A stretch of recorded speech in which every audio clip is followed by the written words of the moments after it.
Hi, beautiful people. Welcome to Vap Fashion's YouTube channel. Happy New Year. This is me wishing you all a prosperous and fruitful year. May God cause his face to shine upon you now and always and bless the works of your hands in Jesus' name. Amen. So today's video is a continuation of our previous video. Today we're going to be stitching our pieces together to achieve this lovely blouse. I hope you have seen the video of how to draft and cut this blouse. If you haven't seen it, I'll be dropping it in the description box. Thank you. So to get started, here I have my bustier already, and I've gone ahead to join the center piece and the side pieces together. So now it's time for us to fix our yoke. Now it's time for me to fix my yoke to it. You can see this is my yoke. I've gone ahead to notch the center. That's this part that has the sweetheart neckline. So now I'll go ahead and place my yoke. Make sure that half inch of your yoke is coming inwards like this. And you just pin it down. Go ahead and pin it this way. So you can either decide to sew from this side or from the yoke side, whichever one you prefer to do. So for me, I'm going to be sewing from this side. Take note that I notched half inch inward. So I'm going to sew half inch in. That's I'm going to be sewing on my seam allowance. I notched the main fabric. I didn't notch this one yet. So I also notch the yoke, the center here, by the same half inch. So can you say that? So I'll go ahead and pin it this way. So you can see that the yoke is being strained. So that's why you need to notch it, because the sweetheart neckline is deep. So I'm going to go ahead now and sew from this side to this side. Then I'll flip it over like this and continue. But like I said, you can sew from this side so that it's easy for you to see. So you can either sew from this side to this side, then you come back and sew from this side to this side. So I'm going to have sewn this side. So now I'll flip my yoke this way. You want to remove it from here so that it's easy for you to bring it now to this side. And you see? So once I bring it now to this side, I can see how it is like this. So you can see this part that is being strained. I now bring it like this and then sew from this side. Can still sew it from the wrong side like I did, but this is just so that you can start your stitch from the previous stitch. See, on both sides, and this is what I have on the right side. You see my yoke is sitting really well and everything is coming out nice. So now it's time for me to sew my lining. So to sew my lining, I'll just shift my yoke again. You need to be very careful when you're sewing your yoke. Can you see? Can you see? If you just place your lining, it's likely to just pack this and then that's a problem. So you want to just make sure that you shift it away like this, just like I pinned it earlier on. So I'm just going to pin it down to the bustier so that it doesn't come anywhere close to the neckline there. So I'll pin it and then place my lining and show us how I'll be sewing it. So after pinning my yoke this way, you can see how I shifted it from the neckline so that I don't have any gathering around there. I'm going to now place my lining like this, lining on the right side of my fabric. You can see this is the right side of the fabric, and then I'll go ahead and sew my lining. So I'll be sewing from this side so that I can see my previous stitch. The idea is to sew on the previous stitch or just an 1/8 of an inch below the previous stitch. So I'm going to sew from this side to this side and then show us. So I'm done sewing the yoke to the neckline. This is what it looks like from the reverse side. It's coming out really neat. And then this is what it looks like on the right side. You Can you see our bustier is really coming out very well? Everything is sitting all nice. You can see it stopped at the underbust part. So now I'm going to bring in the down part. So here we have the front down part. Can you see? Remember we had 5 pieces. The center, this is the center that we cut 1.5 inches, and then of course when it is on when it is open, we cut 1.5 inches on fold. When it is open, that will be 3 inches. So you can see the second panel, and then the last that has the sewing allowance. And you see how it is. After opening it up by 3 inches, you can see it's giving us that flared look. It's looking like a peplum. So this is what we'll be doing. We'll be attaching it to the down part here. That's to the underbust here. So all I need to do now is to fold it into two like this, and also fold into two the bustier.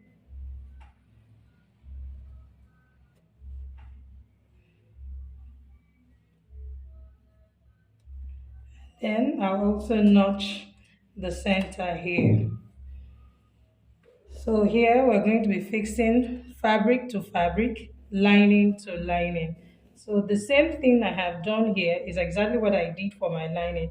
So all I need to do is to make sure that this center part aligns, and then I'll place it over like this and then join them together. So let me pin it so that we can see. I've pinned the down part to the upper part, as you can see, and I repeated the same thing for the lining.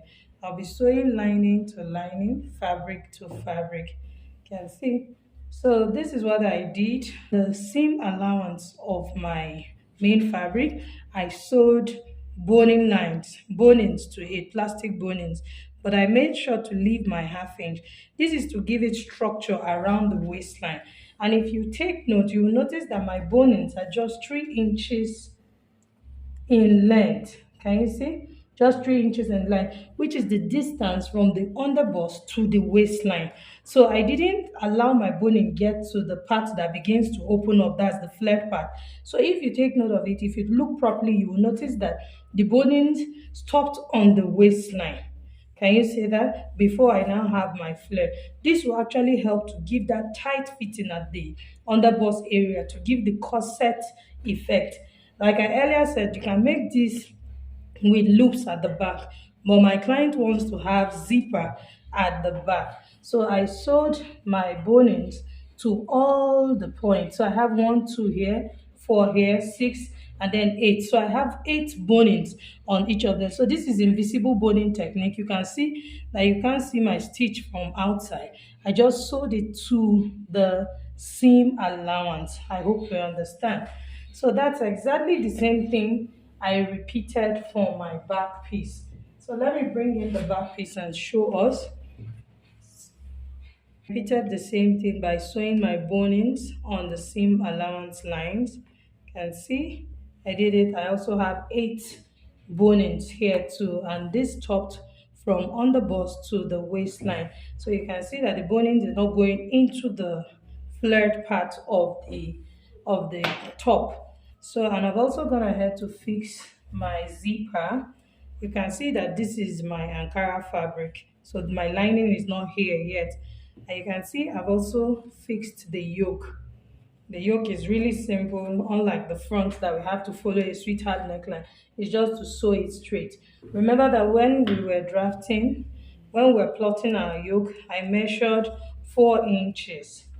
So that's where my yoke will start from. That's 4 inches from the center back line. So you can see my 4 inches, and I have the same thing too on this side.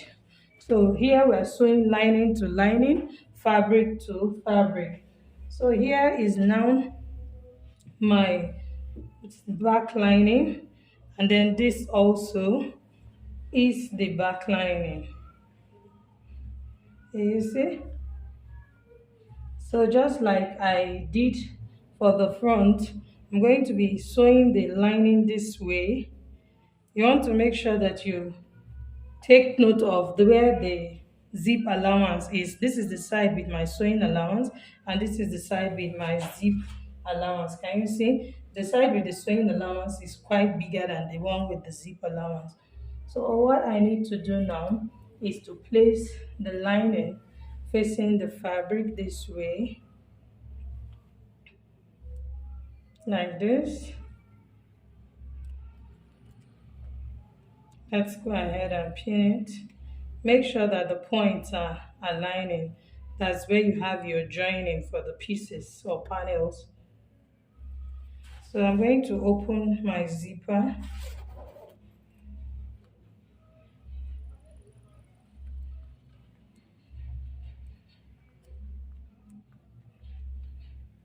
Okay, so I'll be stitching it this way. So this way you can see that now this is what I'll have. Then my yoke will just come out like this. I hope you understand. So I'll repeat exactly the same thing for the other side. So I've joined the down part to the bustier. Can you see? This is what we have. You see?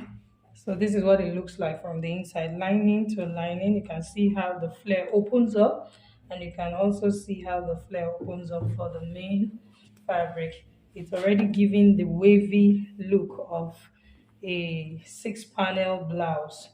Can you see? So now for me to really to give that standing effect, because if you notice from the thumbnail, you will notice that the if you had looked very well from the thumbnail, you notice that the down part of the model is really standing very well. So to achieve that standing effect, you can see that already we are having the standing effect even without putting anything. But I'll be adding crinoline to my lining. So I'm going to be sewing crinoline to the hemline here. This will actually give me that wavy look. It will stand more. So I'll be sewing it to the lining. So before I go ahead and sew my crinoline, I'll use bias to cover this side, and then also use bias to cover this end where I'm going to cut it. Remember that it's plastic, so you don't want it to poke the skin. So I'll be sewing my crinoline 1/2 inch away from the hem. Just going to sew it in a curvy manner and then show us. So I'll be doing the same thing also for the back. So let me show us our back piece. So you can see that I also sewed I've sewn the lining to the neckline here. That's to this part here, not to the neckline, to the chest line here. But you will notice that I've not turned the zipper area. This is because I'll be also sewing crinoline to this part. So once I'm done sewing my crinoline to this part, that is when I will now place this lining to fabric this way and then close up this side. So I've sewn the crinoline to the down part. Can you see? So you can see that it's giving it that wavy look. So I can see you can see I sewed on the hem here, and then I went ahead to sew the upper part to keep the crinoline in place. So this is it. So you can see it's giving it that wavy look. So I also repeated the same thing for the back. I used my bias to knit in this part. You can use any color of bias of your choice. I'm doing inseam sewing, so you won't see the bias. I don't have black. So I've done the same thing. So now, this is what I'll be doing for the back. I opened the zipper. So you can see I have the 2 sides of the back. Let me keep it this way so that you can see. So you can see these are the 2 sides of the back.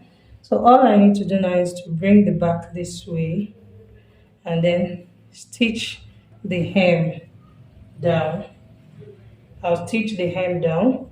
Once I do that, you will notice that the main fabric is longer by 1/2 inch. So once I sew them together, that 1/2 inch will come out as an excess this way. Then I'll sew the zipper side. So it is advisable to sew from this side when you are sewing the zipper side so that you can see the previous stitch of your zipper, so that you can sew very close to it to give it that neatness in front. So I'm going to repeat the same thing for this side. I won't be sewing the side back. I won't be sewing the side back just the same way that I won't be sewing the side front, because that's where I'll be joining lining of the front and lining of the back together because I'll be doing inseam finishing. So I'll do the hems and then the center back and then show us how we're going to be doing the sides. So I'm done sewing our crinoline and I've gone ahead to press it. You can see this is what we have. So this is what our back looks like. It's coming out really beautiful. You can see the reverse side. So now it's time for us to shape the blouse. You can see I've marked my sewing allowance. I pinned fabric to fabric, lining to lining. So this is what I'll be doing. I'll be stitching on the sewing allowance, holding only the fabric together. So when I get to this point, can you see? This is what I'll do. I'll just flip it this way so that I can now sew my lining down to this point. So you can see that they are separate. This is inseam sewing. So once I'm done sewing it, I'll bring it out from this small armhole here.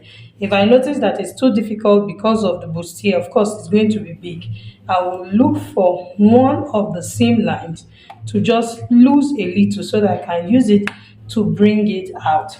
So I'll repeat the same thing for this side. I will sew on my seam allowance and then go into my lining. You can see I also have my seam line on the lining. So this is what I'll be doing. Let me show us. So you can see fabric to fabric. I'll sew and then get into the lining this way and sew it all the way down to the armhole this way, and then I'll bring it, come and show us what we have. So I've joined my sides, and you see this is the lining side and I've pressed it opened. You can see I repeated the same thing at the fabric side. So this is the second side. I joined the side and I pressed it open. I decided to notch it a little so that it has that relaxed look. This is also the lining side. So what I did was to open a space like I told us from one side of the back. This is it here. Can you see? So that's how I was able to get into blouse. So I'm just going to bring it out now so that we can see what we have. So this is what we have. Can you see? Our top is coming out really neat. So this is where I brought it out from. So this is what it looks like on the right side. So you can see that the flare is coming out very well. So I'm going to press it very well, make sure that I give it a very nice press. Then I'll go ahead and join my shoulders together and fix my sleeve. So for this part, you can see that the space I opened is quite long. So all I need to do now is to place it like this, right side of the lining facing right side, and then I'll sew to like up to here. So you can see I can't continue sewing all the way to the end. So once I sew to like up to here, then the remaining part, I'll just use my hemming gum to seal it up. So that way you won't even know where we brought out our top from. So I'm going to press it, attach my sleeves, and then come back and show us what our top looks like. Okay, here we are. We're done with our blouse and this is what it looks like. It came out really beautiful. I hope you enjoyed watching this video. Please kindly subscribe and don't forget to put on your notification bell so that you get notified once I post a new video.